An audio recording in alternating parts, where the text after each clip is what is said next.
Welcome back. તો ભાવનગર પંથકમાં સિંહનો આતંક વધી રહ્યો છે. પાલીતાણાના ગરાજીયામાં પશુપાલક પર સિંહણે હુમલો કર્યો. હૃદયના ધબકારા થંભાવી દે તેવા દ્રશ્યો સામે આવ્યા. કાળુ પરમાર નામના પશુપાલક રોજની જેમ મોલ ઢોર ચરાવવા માટે ગયા હતા, જે અચાનક જાડીઓમાંથી ધસી આવેલી સિંહણે માલધારી પર તરાપ મારી. સિંહે પંજો મારીને પશુપાલકને પગ પકડી લીધો. પશુપાલકની ચીસોથી આસપાસથી લોકો દોડી આવ્યા. હોબાળાને પગલે થોડીવારમાં સિંહણ ત્યાંથી નાસી ગઈ. ગંભીર રીતે ઇજાગ્રસ્ત કાળુ પરમારને પાલીતાણાની હોસ્પિટલમાં દાખલ કરવામાં આવ્યા છે, જ્યાં યુવકનો પગ પકડીને બેઠેલી સિંહણ મોબાઈલના કેમેરામાં કેદ થઈ છે. ગંભીર રીતે ઇજાગ્રસ્ત યુવકને સારવાર માટે હોસ્પિટલમાં દાખલ કરવામાં આવ્યો છે. તો wild life expert Bhushanbhai Pandya આપણી સાથે લાઈવ જોડાયા છે. ભૂષણભાઈ, વીટીવી ન્યૂઝમાં આપનું ખૂબ ખૂબ સ્વાગત છે. હવે જે પ્રકારે આવી એક બાદ એક ઘટનાઓ સામે આવતી હોય છે, ત્યારે એક ડરનો માહોલ જોવા મળતો હોય છે. ભાવનગર પંથકમાંથી પણ સિંહનો આતંક હોય તે પ્રકારના દ્રશ્યો સામે આવ્યા. 13 વર્ષનો બહોળો આપ અનુભવ ધરાવો છો. જ્યારે આવી ઘટના બનતી હોય છે તે વિશે શું કહેશો? હમણાં થોડા સમયમાં આવી ઘટનાઓ વધવા લાગી છે. એનું ઓબ્ઝર્વેશન કરીએ તો બૃહદગીરમાં જે સિંહો રહે છે એનું હેબિટાટ પણ આપણે છીનવવા લાગ્યા છીએ. 2025માં જે સિંહ ગણતરી થઈ એમાં આપણી પાસે બધી માહિતી મળી છે કે કયા કયા વિસ્તારમાં સિંહો રહે છે, આરક્ષિત વિસ્તારોની બહાર પણ. એમાં ઘાસની વીડી, બીજા એના કોરિડોર છે તે, અને વેસ્ટલેન્ડ એ પણ એનો હેબિટાટ છે. એટલે કે ખરાબાની જમીન છે એ પણ સાચવવાની જરૂર છે. જ્યાં ગાંડા બાવળ ઉગી ગયા છે ત્યાં બપોરે એ આરામ કરે છે તે પણ સાચવવાની જરૂર છે. આપણે ગાંડા બાવળને વીડ સમજી અને કાઢી નાખીએ તો એ સિંહ છે આરામ કરવાનો સમય ક્યાં કાઢશે, એટલે મનુષ્ય વસ્તીમાં આવે છે. તો આ બધા હેબિટાટ સાચવવાની જરૂર છે.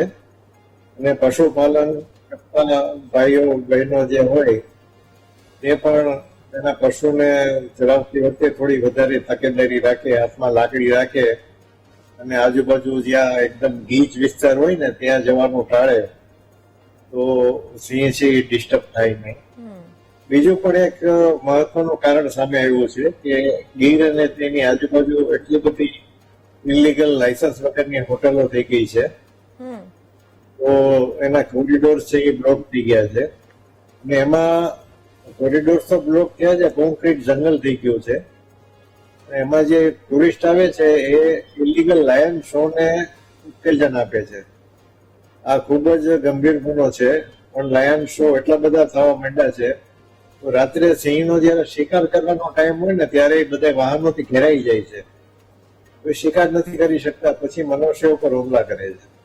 બાકી મનુષ્ય એના ખોરાકમાં નથી, એના ખાલી ચોપગા પ્રાણીઓ છે એનો જ અત્યારથી આપણે હિસ્ટોરિકલી જોઈએ તો ચોપગા પ્રાણીઓ છે એનો જ શિકાર કરે છે.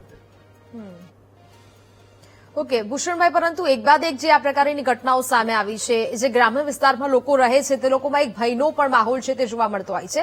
આખરે આ વધતી જે ઘટનાઓ છે કે જ્યાં સિંહનો હુમલો કે સિંહણના હુમલાઓ છે તે માનવજાત પર જે થતા જોવા મળી રહ્યા છે, આ પાછળના કયા કારણો આપ જવાબદાર માનો છો, અને હવે લોકોને તમે શું એક સાવચેતી રૂપે એક સંદેશ આપવા માંગશો? ભૂષણભાઈ, એટલે હમણાં મેં જેમ જણાવ્યું ને કે આ ઇલીગલ લાયન શો બંધ થાય પહેલા વહેલી તકે એ ખૂબ જ જરૂરી છે. કારણ કે સિંહ છે એ માણસની સાવ નજીક આવે છે અને પાછો એનો જે કુદરતી શિકાર છે એ કરવા જઈ નથી શકતો.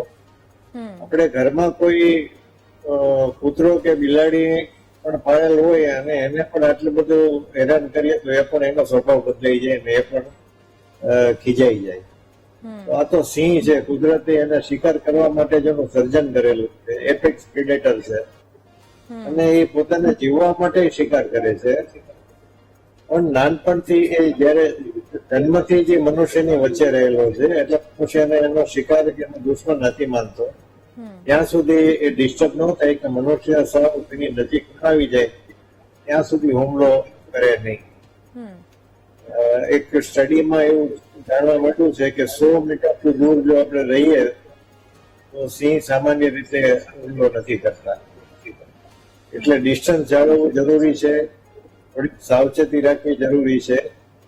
અને લાયન શો બંધ થાય, ઇલીગલ હોટલો છે એની બધી પ્રવૃત્તિ બંધ થાય તો ભવિષ્યમાં આપણે શાંતિપૂર્ણ સહજીવન છે એ આટલા છેલ્લા 25 વર્ષથી થઈ રહ્યું છે એ શક્ય બનશે. તો એ ધ્યાન નહીં રાખવામાં આવે તો પરિસ્થિતિ બહુ ખરાબ થશે. બિલકુલ બિલકુલ ભૂષણભાઈ, એટલે એવું પણ કહી શકાય કે જે પ્રકારે આ વન્ય પ્રાણીઓ છે તેમના રહેઠાણ પણ ક્યાંક ને ક્યાંક છીનવાયા છે. ગ્રામ્ય જે જંગલો છે તે વિસ્તારમાં પણ હવે માનવ જાતિ લોકો વસવાટ કરી રહ્યા છે અને તેને કારણે ક્યાંક ને ક્યાંક આવા વન્યજીવો છે તે શહેર તરફ આગળ વધી રહ્યા છે અને જેને કારણે આ હુમલાઓ વધી રહ્યા છે. સાચી વાત છે. અને આપણે 1965માં ગીર સેન્ચ્યુરી ડિક્લેર કરી 1965માં 18 સપ્ટેમ્બરે. ત્યારથી સંરક્ષણ અને સંવર્ધન વધ્યું. તેથી બીજા જે ચોપગો પ્રાણીઓ છે, ચિત્તલ, સાંભર, નીલગાય, ભૂંડ, એ બધાની સંખ્યા પણ વધી અને એ ધીરે ધીરે સેન્ચ્યુરીની બહાર જવા માંડ્યા. એટલે ખેતરોમાં ઘણા બધા નીલગાયના ટોળા દેખાય છે, જંગલી ભૂંડ આવે છે, ખેડૂત ભાઈઓના કિંમતી પાકને નુકસાન કરે છે. તો એની પાછળ સિંહોએ પણ પ્રે ને પ્રેડેટરે પણ ફોલો કર્યું. સિંહ દીપડા પણ બહાર આવવા માંડ્યા અને આ એક નેચરલ પ્રોસેસ છે. આખી દુનિયાના બધા જંગલમાં બધા પ્રાણીઓ બહાર આવે છે, મોટે ભાગે શાંતિપૂર્ણ રીતે મનુષ્ય સાથે રહે છે. અને કુદરતી જેને નેચરલ ડિસ્પર્સલ કહેવાય એ પ્રોસેસથી ધીરે ધીરે થઈ રહ્યું છે. હમણાં અમે કહ્યું ને આ બધી ઇલીગલ પ્રવૃત્તિ વધી ગઈ, એની હિસાબે અમુક સિંહોનો સ્વભાવ આપણને એમાં બદલાવ જોવાઈ રહ્યો છે કે માણસો મોકલા કરવા માટે. બિલકુલ. એક વખત હુમલો કરે પછી તો એને એમ થાય કે આમાં તો કઈ નથી, એ પણ એના શિકારના લિસ્ટમાં આવી જાય. બિલકુલ. રાત્રે બહાર સૂવું નહીં, એકલા જવું નહીં. દિવસે પણ જ્યાં જાડી ઝાકડા હોય ને પાણી પીવા જ્યાં સિંહ આવતા હોય ત્યાં પણ ધ્યાન રાખવું. અને ચોમાસામાં ખાસ કરીને પાણી બધે આવે ને ત્યારે પણ સિંહનું ત્યાં રહેતા હોય ને જગ્યા બદલાવે છે, એના કોરિડોર બદલાવે. આ વખતે પાણી ભરાઈ ગયું તો ચોમાસામાં વરસાદ દરમિયાન થોડી વધારે તકેદારી રાખવી જોઈએ. બિલકુલ. ભૂષણભાઈ, BTV ન્યૂઝ સાથે જોડાયા, વાતચીત કરી તે બદલ આપનો ખૂબ ખૂબ આભાર.